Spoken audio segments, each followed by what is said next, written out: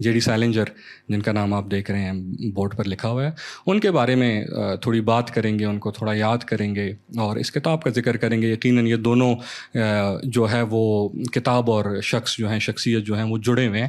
ایک جسٹ میں ڈسکلیمر دیتا چلوں کہ اس کتاب کے اندر کوئی بھی ایسی وائلنٹ نہ کوئی ایکشن ہے، نہ کوئی ایسی تحریر ہے کہ جس سے وائلنس کو جو ہے وہ کسی قسم کی پروموشن ملے. لیکن اسی لیے اس کو ہم نے the curious case of J D Salinger کہا کہ ایک ایسی کتاب کہ جو اگر آپ اس کو پڑھتے ہیں تو فرسٹ ریڈنگ پہ آپ کو لگتا ہے کہ شاید یہ بچوں کے لیے لکھی گئی ہے، لیکن جو آپ اس کو شاید ریڈ کریں گے تو آپ کو اندازہ ہوگا کہ نہ صرف بچے بلکہ ہر عمر، ہر طبقے سے تعلق رکھنے والے لوگ جو ہیں وہ اس کو نہ صرف جانتے ہیں، سمجھتے ہیں، بلکہ ان کی پسندیدہ کتاب ہے. میں بڑے عرصے سے کتابیں پڑھتا ہوں، طالب علم ہوں ادب کا، اور اگر مجھ سے کوئی پوچھتا ہے کہ آپ کی فیوریٹ انگریزی کی کتاب کون سی ہے تو میں بڑی آسانی سے اس کا نام لے سکتا ہوں.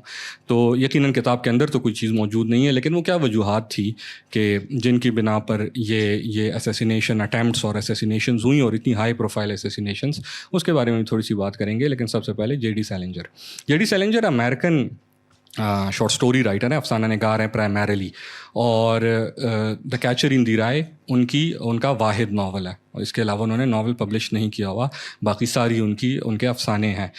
یہ وہ رائٹر ہیں، کچھ رائٹر ہوتے ہیں جو کمرشل رائٹرز ہوتے ہیں، کچھ rائٹرز ہوتے ہیں جو پروفیشنل رائٹرز ہوتے ہیں، کچھ رائٹرز ہوتے ہیں جو صرف رائٹرز ہوتے ہیں. جے ڈی سیلنجر صرف لکھاری ہے. مجھے آج بھی ان کا جے ڈی سیلنجر نے اپنی کیریئر کی شروعات میں کافی ان کو ریجیکشنز ملی بہت پبلشنگ ہاؤسز کی طرف سے. تو ان کے استاد تھے، آپ میں سے شاید جانتے ہوں گے، اسٹوری میگزین کے ایڈیٹر وڈ برنیٹ، تو ان کو پڑھایا کرتے تھے. تو وڈ برنیٹ نے جب ان سے کہا کہ تم جو ہو وہ کیا تم مجھے صرف یہ بتا دو کہ جسٹ امیجن کہ اگر تمہاری پوری زندگی کوئی ایک بھی افسانہ یا کوئی ایک بھی کتاب نہ چھپ سکی تو کیا تم لکھتے رہو گے یا لکھنا بند کرو گے؟ سیلنجر نے جواب نہیں دیا، اس نے کہا آئی ڈو ناٹ نو. لیکن اس کے 7 سال بعد یا اس کے تقریباً کچھ سال بعد اس نے جب وڈ برنیٹ سو کہ سیلنجر اب بھی لکھ رہا ہے تو پھر یقیناً انہوں نے ان کو پبلشنگ کا موقع دیا. اس پہ بات کریں گے. یہ وہ لکھاری ہیں کہ جو جب بورڈنگ سکولز میں ہوا کرتے تھے اور ان پہ پابندی ہوا کرتی تھی کہ سو جائیں جب کرفیو لگ جاتا تھا، تو یہ بستر کے نیچے گھس کر فلیش لائٹ منہ میں پکڑ کر جو ہے وہ لکھا کرتے تھے. یہ وہ لکھاری ہیں کہ انہوں نے امریکن آرمی میں ورلڈ وار سیکنڈ میں سارے جتنے بھی لکھاری ہیں، ہیمنگ وے وغیرہ ملا کر، کٹ وینگاٹ ملا کر، جتنے بڑے لکھاری ہیں جنہوں نے ورلڈ وار سیکنڈ میں امریکہ کو ریپرزینٹ کیا گراؤنڈ پر، اس میں سب سے زیادہ سرو کیا ہوا ہے، سب سے زیادہ یہ آن فیلڈ رہے، تقریباً کم و بیش 4 سال تک یہ، اور بہت بڑے بیٹلز کا حصہ رہے. یہ نارمینڈی میں بھی تھے. یہ وہ رائٹر ہے کہ ان جنگوں کے دوران اپنے ساتھ جیپ کی بیک میں ایک ٹائپ رائٹر رکھا کرتے تھے تاکہ وہ لکھ سکیں. اور یہ وہ ٹائم پیریڈ ہے کہ جب یہ پبلشڈ نہیں تھے، ان کا کوئی کام پبلش نہیں ہوا تھا. تو اس سے آپ کو اندازہ ہوتا ہے کہ یہ اپنے آپ کے لیے لکھتے تھے، نہ کہ کسی اور شخص کے لیے، نہ کہ کسی اور وجہ کے لیے، نہ کہ پبلیکیشن کے لیے. تو اس وجہ سے میرے دل میں ان کی عزت جو ہے وہ کافی زیادہ ہے. جوئش پیرنٹس کے ہاں پیدا ہوئے نیو یارک میں 1919 میں، اور پیرنٹ جو تھے وہ بزنس مین، پرٹیکولرلی فادر جو تھے وہ بزنس مین تھے، میٹ بزنس میں تھے، اور اپنے سرکل میں یا ایٹ لیسٹ نیو یارک میں بڑے بزنس مین میں شمار ہوتے تھے، ٹائکون تھے اپنی انڈسٹری کے.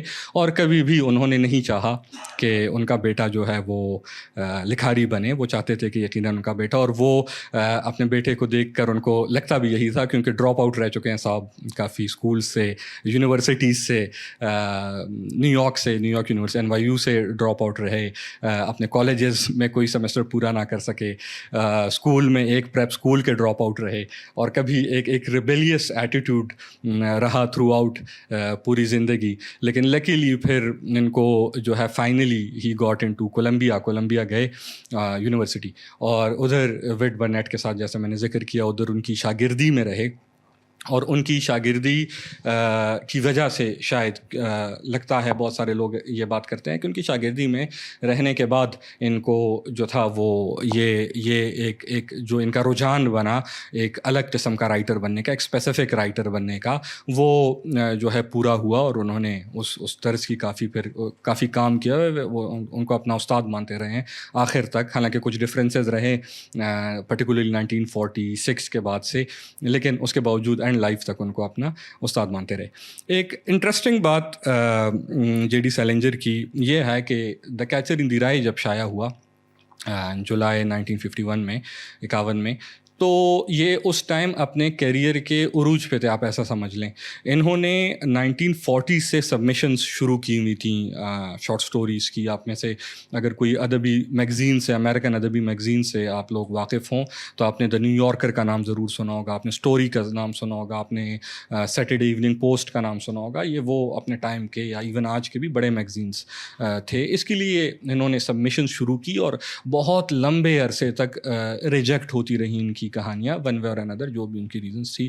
پھر چونکہ ورلڈ وار میں گئے، اس کی وجہ سے ایک اور جو تھا ایک پاز آیا ان کے لٹری کیریئر میں، لیکن 45 کے بعد سے 46 کی شروعات سے جب واپس آئے، کیونکہ انہوں نے پھر کافی ٹائم جرمنی میں بھی لگایا، وہ ایک ڈی نازیفیکیشن جو ان کا ایک مشن تھا اس کا حصہ رہے۔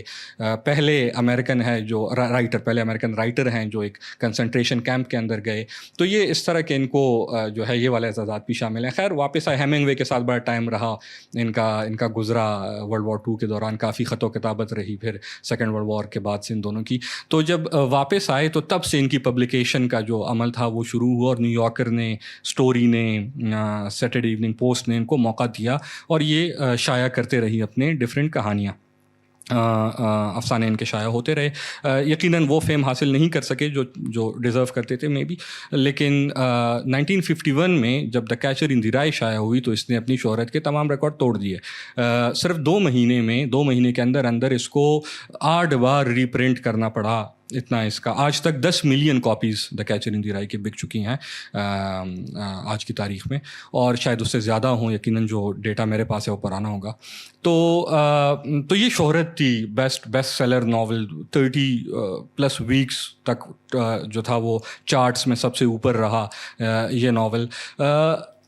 اس کے بعد سے اس پہ میں ڈسکشن بھی کرنا چاہوں گا، اور آپ میں سے مجھے خوشی ہوگی جو سیلنجر کو جانتے ہیں پہلے سے، مجھے بتا سکیں کہ کیسی وجوہات تھی کہ اس کے بعد سے آپ دیکھتے ہیں کہ ایک بندہ جو اپنے کیریئر، جو رائٹر، میں نے آپ کو بتایا نا شروع سے کہ کس ٹائپ کا رائٹر ہے، ایک ایسا رائٹر کہ جو بچپن سے رضائی میں گھس کر فلیش لائٹ منہ میں پکڑ کے لکھتا ہے، جو اس میں لکھتا ہے، جو جنگ کے دوران لکھتا ہے۔ 1951 کے بعد سے نیا کام آلموسٹ پبلش کرنا چھوڑ دیا۔ 1951 کے بعد سے انہوں نے ایک کتاب اور چھاپی ہوئی ہے، 9 اسٹوریز، افسانے ہیں کچھ جو پرانے افسانے ہیں، ان کو جسٹ دوبارہ سے کتاب کی صورت میں چھاپا ہوا ہے۔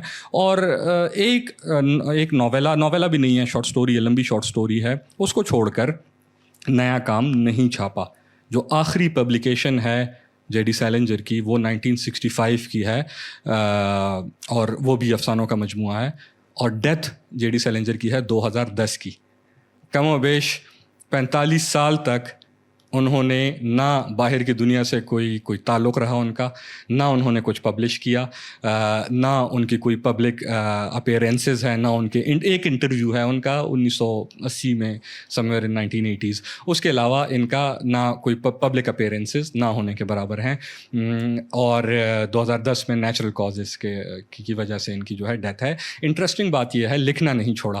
ان کے بیٹے کا میں انٹرویو دیکھ رہا تھا، میٹ سیلنجر کا، وہ کہہ رہے تھے کہ ان کے پاس اتنا زیادہ کام ہے پبلش کرنے کو کہ وہ ان سے ارینج نہیں ہو رہا۔ 2023 کا انٹرویو ہے ان کا، اور وہ کوشش کر رہے ہیں کہ کچھ آنے والے سالوں میں جو ہے وہ سیلنجر کا جو جتنا بھی ان پبلشڈ کام ہے، جو انہوں نے 65 آنورڈز لکھا ہوا ہے، 40-45 سال کا ٹائم پیریڈ ہے، اس میں جتنا کام ہے اس کو پبلش کیا جائے۔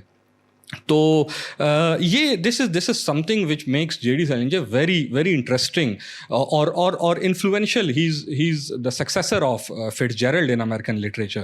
فٹز جیرلڈ کا یقیناً مداح بھی تھا, اور اس کو کہا جاتا ہے کہ فٹز جیرلڈ کے بعد اگر کوئی دوسرا بڑا امیریکن لکھاری آیا ہے اس جو پچھلی صدی ہے, اس میں بلا شعبہ جو ہے وہ جے ڈی سیلنجر بڑا لکھاری ہوگا. یقیناً ہمارے پاس بہت بڑے بڑے نام ہیں اس ٹائم پیریڈ کے, یوجین اونیل سے لے کر ہیمنگ وے تک, and then we have Fitzgerald. لیکن اس کے باوجود سیلنجر کا انفلوئنس بہت زیادہ ہے. آپ انفلوئنس اس سے اندازہ اس سے لگا سکتے ہیں کہ دا کیچر ان دی رائے کو بہت دفعہ, میں شاید نمبر ایگزیکٹ آپ کو نہ بتا سکوں, لیکن ری رائٹ کرنے کی کوشش کی گئی ہے. اس کے سیکولز لکھنے کی کوشش کی. ایک کلٹ ہے پراپر دا کیچرز کر کے, ان کو جو ہے وہ اس نام سے پکارا جاتا ہے. تو انفلوئنس تو یقیناً ان کا ہے, اس میں کوئی شک نہیں ہے. لیکن جو بات جیسے میں نے کہا انٹرسٹنگ بناتی ہے, وہ پرٹیکولرلی دا کیچر ان دی رائے کا جو ہائی پروفائل ایسیسینیشنز ہیں, اس میں جو اس کی یقیناً اگر آپ موقع پہ مارک ڈیوڈ چیپمن جو لینن کا قاتل ہے, اس نے نہ صرف وہ بیٹھ کے پڑھنے لگا, بلکہ جب وہ اس کو گرفتار کیا گیا تو اس نے اس کے پہلے صفحے پہ لکھا فرام ہولڈن ٹو ہولڈن. ہولڈن اس کے پروٹیگنسٹ کا نام ہے جو دا کیچر ان دی رائے ہے. From Holden to Holden this is my statement. یہ یقیناً بڑا وہ رکھتی ہے. مارک ڈیوڈ چیپمن خود کو اس سے آئیڈینٹیفائی کرتا تھا ہولڈن کافیلڈ کے ساتھ, جو انوسینس کا سمبل ہے. بائی دا وے, میں اگر آپ کو ہولڈن کافیلڈ کا تعارف بعد میں کراؤں گا تھوڑے, جب میں دا کیچر ان دی رائے کے اوپر آؤں گا, کیونکہ زیادہ گفتگو کتاب کے اوپر ہی ہوگی. تو اس جو ہولڈن کافیلڈ ہے وہ تو انوسینس کا سمبل ہے, نہ کہ وائلنس کا سمبل ہے. جیسے میں نے آپ کو بتایا, پوری کتاب میں ہولڈن کافیلڈ کہیں بھی وائلنس کا ذکر نہیں کرتا. رادر بیچارہ 2-3 دفعہ پٹتا ضرور ہے, مار کھاتا ہے لوگوں سے, لیکن کہیں بھی کسی کو مارتا نہیں ہے, نہ وہ کسی کو مار سکتا ہے. جب آپ اس کو آپ وہ پڑھتے ہو اس کا لیکن وہ کریکٹرائزیشن اتنی انیگمیٹک ہے, اتنی خوبصورت اتنی ریلیٹیبل کریکٹرائزیشن ہے. جب مجھے ابھی میرے بہت سارے اسٹوڈنٹس نے, جو فارمل اسٹوڈنٹس ہیں میرے, انہوں نے کہا تھا, آئے نہیں البتہ وہ الگ بات ہے, انہوں نے کہا تھا کہ وہ آئیں گے, کیونکہ میرے اسٹوڈنٹس میں جو سب سے زیادہ فینس ہیں وہ سیلنجر فینس ہیں. بہت سارے ایسے اسٹوڈنٹس اگر وہ آن لائن دیکھ رہے ہوں یا بعد میں دیکھیں گے کہ جو رجحان نہیں رکھتے پڑھائی لکھائی کی طرف, ان سے جب میں اکثر پوچھتا ہوں کہ یار کون سا فیوریٹ ناول تھا تمہارا پوری ڈگری میں, یا کون سا فیوریٹ پیس تھا, کیا پسند آیا, موسٹ آف دیم, اور I would say all of them would say کہ ہولڈن یا دا کیچر ان دی رائے.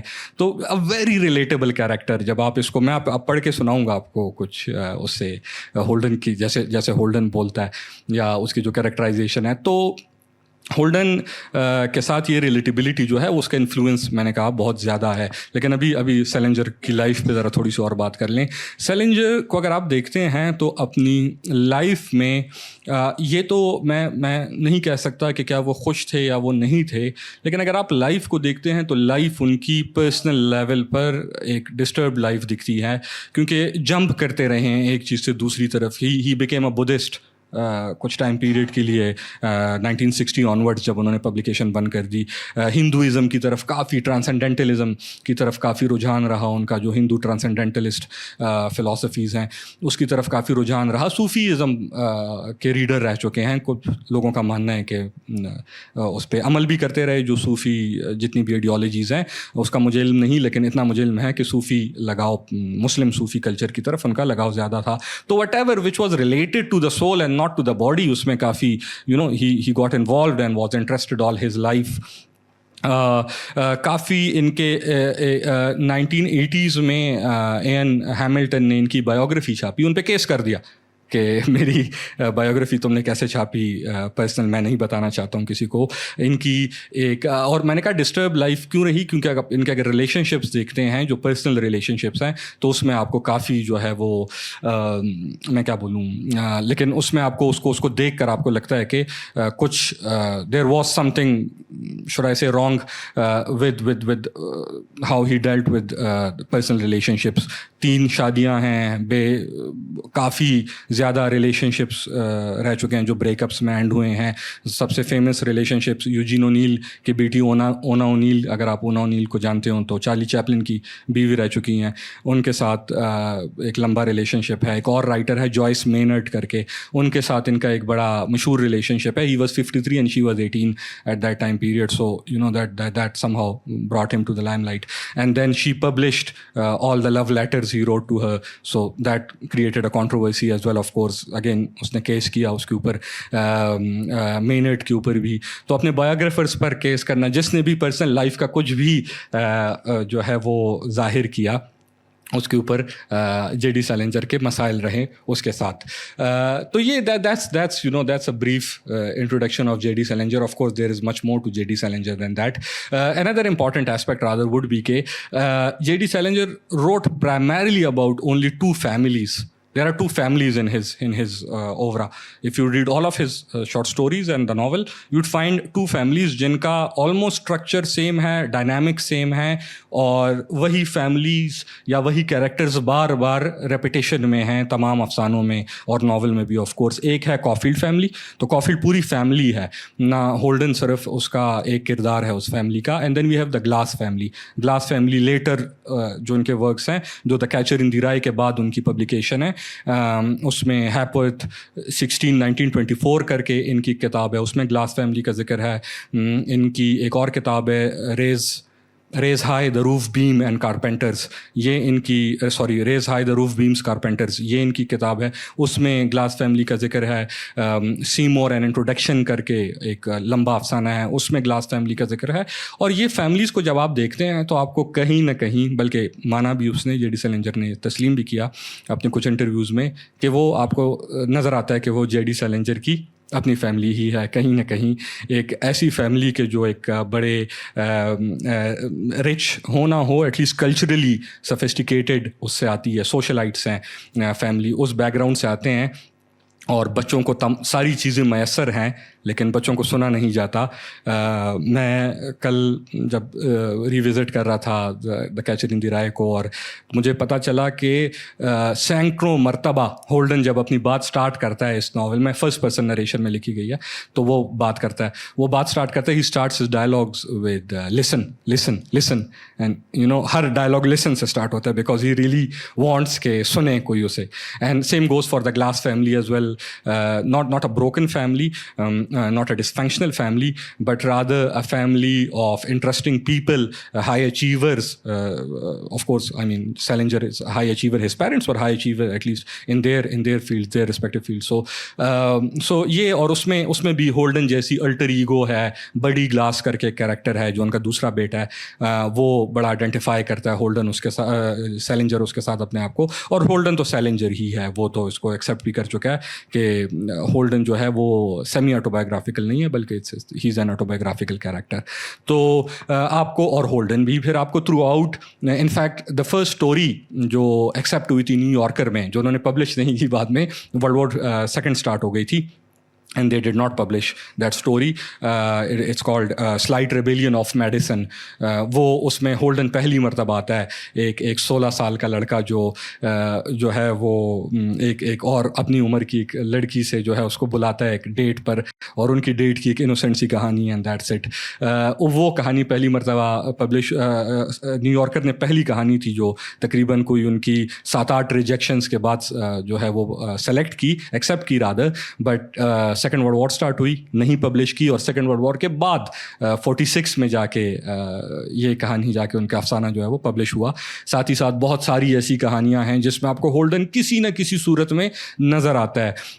دا last and the best of Peter Pans کر کے کہانی ہے جس میں ہولڈن ایک کیریکٹر ہے, نہ صرف ہولڈن بلکہ the whole Caulfield family. So Caulfield family کیا ہے؟ کافیلڈ فیملی میں we have the 2 parents, then we have 4 جو ہے سبلنگز ہیں, چلڈرن ہیں ان کے. اس میں نام تھوڑے سے ڈفرینٹ ہے, مطلب بہت ساری کہانیوں میں جو ایلڈسٹ سن ہے اس کو ونسٹ کر کے پکارا گیا ہے, لیکن ادھر وہ ڈی بی کے نام سے ہے, ڈی بی اس کو بولا جاتا ہے, اور ڈی بی از ونسٹ. ساتھ ہی ساتھ ہولڈن ہے, ہولڈن کا نام ہولڈن ہی ہے ہر کہانی میں. جو دوسرے نمبر پہ ہولڈن سے چھوٹی بہن ہے Phoebe Caulfield, and then we have Allie Caulfield as well. Allie جو ہے وہ سب سے چھوٹا بچہ ہے جو مر چکا ہے کینسر کے ہاتھوں. سارے ہائی اچیورز ہیں. ڈی بی جو ہے وہ نہ صرف ویٹرن ہے ورلڈ وار کا, بلکہ آپ کو ہر ناول میں کہیں نہ کہیں ڈی بی جو ہے وہ ملتا ہے, ہر افسانے میں ڈی بی کہیں نہ کہیں ملتا ہے. کسی میں وہ پبلشڈ آتھر ہے بڑا, کسی میں وہ ہالی ووڈ, اس میں وہ ہالی ووڈ کے لیے فلمیں لکھتا ہے, اور اس کو سخت ناپسند ہے ڈی بی کا, ہولڈن کو ڈی بی کا کام کہ وہ ہالی ووڈ کی فلمیں لکھتا ہے. میں آپ کو پڑھ کے بھی سناؤں گا, لیکن پھر بھی بار بار ذکر کرتا ہے کہ اگر مجھ سے کبھی میرا فیوریٹ رائٹر پوچھو گے تو میں کہوں گا کہ ڈی بی. اور ایلی جو ہے وہ چھوٹا ہے لیکن شاعر ہے, وہ اپنی ڈائری لکھتا ہے, شاعری اس میں کرتا ہے. ساتھ ہی ساتھ فیبی بھی جو ہے وہ ڈائری لکھتی ہے اور وہ بھی شاعری کرتی ہے. اور ہولڈن ہمسیلف آف کورس JD سیلنجر ہے. وہ ہولڈن ہر اسکول فیل کرتا ہے, ہر جدھر جاتا ہے وہ فیلئر ہی کا اس کو سامنا ہوتا ہے. ایک چیز میں وہ فیلئر نہیں ہے اور وہ ہے رائٹنگ. تو ہیز اے بریلینٹ رائٹر. تو ہائی اچیورس کی فیملی ہے, جیسے میں نے کہا, کافیلڈ فیملی بھی اور گلاس فیملی بھی, دونوں فیملیز ہائی اچیورز ہیں. تو آپ کو ہولڈن کسی نہ کسی ایک کہانی ہے, مجھے غالباً ایگزیکٹ نام میں نہ لے سکوں, I guess it's the last day of the last furlough, جس میں ہولڈن مر چکا ہے ورلڈ وار سیکنڈ میں جا کے. وہ ورلڈ وار سیکنڈ میں لڑ رہا ہوتا ہے اور مر چکا ہے اس میں جا کے. ایک کہانی ہے جس میں ونسٹ یا ڈی بی جو ہے وہ مر چکا ہے. تو آپ کو تھرو آؤٹ یہ کردار ملتے ہیں جو ڈفرینٹ کہانیوں میں ڈفرینٹ جگہوں پہ, اور اس کی کمپائلیشن جو ہے ان تمام کرداروں کی, یا جو ایک بڑی تحریر کی صورت میں سامنے ہے, وہ دا کیچر ان دی رائے میں یہ سارے کردار ہمیں ملتے ہیں. تو that's JD Salinger, for you someone کہ جو اپنے ہر ایسپیکٹ میں لائف کے کچھ مختلف کرتے ہیں, اور مختلف ہے وہ تمام کردار. JD سیلنجر کے جتنے پروٹیگنسٹس ہیں وہ ٹین ایجرز ہیں, اگر تمام نہ صحیح تو آلموسٹ بہت سارے, جتنے ایٹ لیسٹ میں جانتا ہوں وہ سب کے سب ٹین ایجرز ہیں. اور سب کا ایک ہی مسئلہ ہے جو ہولڈن کا بھی ہے, بڑے نہیں ہونا چاہتے. To preserve the innocence is what I was talking about, کہ if I would grow up, I'd become corrupt, morally corrupt at least, if not otherwise. And growing up is moral corruption is what you would find in all of the stories in The Catcher in the Rye particularly. آتا ہوں The Catcher in the Rye کی طرف, اس کی بات کرتا ہوں کیونکہ یہ وہ ناول ہے جس نے شہرت بھی کمائی, جیسے میں نے بتایا کہ چارٹس میں رہا, نمبرز جو اچیو کیے, بیسٹ سیلر رہا. لیکن پھر جہاں سے میں نے سٹارٹ کیا اپنی اسٹاک کا, کہ کیسے اتنے 3 بڑے ہائی پروفائل کیسز, اسیسینیشنز اٹیمپٹس کے, اس میں موقع پر 2 میں سے موقع پر پائی گئی یہ کتاب. پھر تھرو آؤٹ ہسٹری بین ہوتی رہی. امریکہ میں بین رہی, بہت لمبے عرصے تک بین رہی, آف اینڈ آن. بہت سارے ٹیچرز کو جو پڑھاتے تھے یا کورس میں یہ کتاب تھی, ان کو کچھ کو فورس ریٹائرمنٹس لینا پڑی, کچھ کو جو ہے وہ نوکری سے فارغ کر دیا گیا. اور مجھے ہر بار تشویش ہوتی ہے, میں خود کیوریس ہوتا ہوں, اس لیے شاید میں اس ٹائٹل کے ساتھ آیا کہ کیا ہے اس ناول میں ایسا کہ کیونکہ میں نے ریڈ کیا ہوا ہے کافی مرتبہ اس پہ بات ہو چکی ہے, فارملی بھی انفارملی بھی, کلاسز میں, لیکچرز میں, ادھر ہو رہی ہے آج بات. اور مجھے شاید کوئی ایک بھی ریزن ایسا نہ ملا ہو کہ جو میں سمجھ سکتا ہوں, آلدو میں کتاب کے بین ہونے کے, ہر کتاب کیا آرٹ کے بین ہونے کے ہر طریقے سے میں اس کی مخالفت کرتا ہوں, پر میں کرتا رہوں اس کی فارملی مخالفت کرتا رہوں اس کے خلاف. ہماری جو جدوجہد ہے وہ آپ کے سامنے ہے کہ جو بین کلچر ہے اس کے خلاف.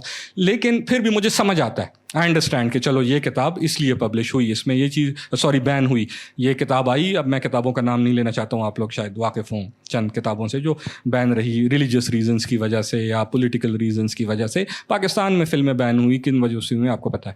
تو ہمیں سمجھ آ جاتا ہے کہ اوکے اس میں یہ تھا. تو being student of literature I just try کہ میں کوئی ٹیکنیکل وجہ ہی ڈھونڈ سکوں کہ اس کتاب کے اندر اس پہ جو الزامات لگے کہ کیوں یہ بین ہوئی, وہ یہ ہے کہ اس میں پروفینٹی ہے. اس میں گالیاں ہیں, بٹ گالیاں آئی انڈرسٹینڈ, بٹ اگر میں سب سے بڑی گالی تو شاید میں آج وہ اس اسٹیج پر کہہ بھی سکوں, بول بھی سکوں گالیاں, that would be for Christ sake would be the, جو سب سے بڑی گالی ہو, یا گاڈ ڈیم اٹ شاید سب سے بڑی گالی ہو اس میں. That's it. You do not find anything else in this. You do not find any violence in the character of, you do not find anything کہ جو وائلنس پہ, جو کسی بھی اس طریقے پہ آپ کو جو ہے وہ پروموٹ کر سکیں ان سارے پہلوؤں کو. تو میرے لیے کافی نگواں رہتا ہے, اور میں سننا بھی چاہوں گا. ابھی جیسے میں نے ذکر کیا کہ کچھ لوگ جو اس ناول سے آلریڈی واقف ہیں وہ ادھر ہیں, میں ان سے سننا چاہوں گا, وہ آ چکے ہیں, کہ انہوں نے, چونکہ ناول مجھے پتہ ہے کہ انہوں نے پڑھا ہوا ہے, تو وہ مجھے شاید تھوڑا سا اس پہ بتا سکیں کہ کیا تھا. میں ڈسکس کر بھی چکا ہوں اور کرتا بھی رہتا ہوں, لیکن میرے پاس کوئی ایسی ریزن نہیں ہے, what I am trying to say, کہ جس میں یہ ناول جس کی وجہ سے بین ہو سکتا ہے. آتا ہوں دا کیچر ان دی رائے پہ. جیسے میں بتایا جولائی 51 کی پبلیکیشن ہے. کہانی کیا ہے, اگر کہانی دیکھیں تو pretty straightforward. It's a comedy actually. It's a very well written comedy. If you read the novel, technically this is a comedy. Classical sense maybe it's a comedy. By classical sense I mean ke things remain how they were in the start of the novel. The novel starts from a place and ends at the very same place. Classical terms mein when we say something is a comedy, we mean کہ protagonist جو ہے وہ اپنی اسی حالت میں ہے یا اس سے بہتر حالت میں ہے جیسے وہ شروع میں تھا. Tragedy would be کہ جو حالت میں تھا اس سے برے حالت میں ہے, جہاں وہ شروع میں تھا اب اس سے بری حالت میں, اس کا جس طریقے سے بھی فال ہوا. لیکن کامیڈی کلاسیکل ٹرمز میں یہ ہے کہ جس حالت میں شروع میں ہے protagonist وہ اینڈ پہ بھی اسی حالت میں ہے, تو کامیڈی اس طریقے سے بھی ہے. اور پھر جو کنٹمپریری کامیڈی کی ڈیفینیشنز ہیں کہ لافٹر پروڈیوس کرتا ہے, سیٹائر ہوتا ہے, تو you'd find that in this book as well کہ there is a bit of satire in the novel as well, and you'd find کہ of course it would make you laugh. It would make you laugh a lot actually if you'd start reading it, particularly because it is narrated in first person narration. چونکہ first person narration ہے تو اس وجہ سے آپ کو وہ ہولڈن کے منہ سے جب آپ ڈائریکٹلی سنتے ہو جو جس طریقے کی وہ باتیں کرتا ہے تو وہ آپ کو فنی لگتی ہیں. کہانی اسٹارٹ ہوتی ہے کہ ہولڈن اپنے چوتھے اسکول سے بھی نکالے جانے والا ہے. وہ اپنا چوتھا اسکول فیل کر چکا ہے, اسے فیل ابھی فارملی نہیں کیا بٹ ہی نوز کہ میں فیل ہو چکا ہوں, اور وہ بیٹھا ہوا ہے اپنی اس کا ایک فیوریٹ اسپاٹ ہے جدھر وہ بیٹھتا ہے, اور ہولڈن ہمیشہ ہائی اسپاٹس پہ بیٹھتا ہے اپنی تمام کہانیوں میں, اور ادھر کا بھی اسٹارٹ ادھر سے یہ ہوتا ہے کہ وہ اپنے اسی جگہ پہ بیٹھا ہوا ہے اور وہ سوچ رہا ہے کہ کیا کیا جائے, مجھے ابھی پیرنٹس نے 5ویں اسکول میں کرنا ہے, داخل کروانا ہے, تو کیا ایسا کام کیا جائے کہ میں ایٹ لیسٹ جب تک یہ بیچ والا ٹائم پیریڈ ہے اس کو انجوائے کر سکوں. اور اس کے لیے وہ سوچتا ہے کہ میں ایسے کرتا ہوں, میں نیو یارک چلا جاتا ہوں اور ادھر ایک ویکینڈ گزار لیتا ہوں. ویکینڈ ہی ہے, منڈے کو میں فیل ہو جانا ہوں, گھر پتہ چل جانا ہے, تو بیچ میں ویکینڈ ہے تو میں اس سے پہلے وہ نیو یارک جاتا ہے.